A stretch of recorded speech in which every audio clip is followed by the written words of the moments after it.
Teddi. Teddi came in January this year. He was found stuck in a drain pipe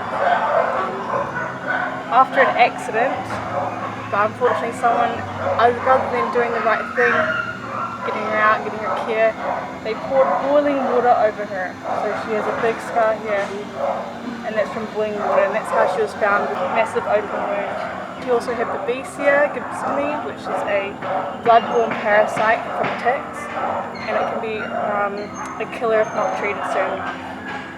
But she's fought through everything. She had distemper before she even came here, and that's why she's neurological. But she's amazing, full of love and full of fight.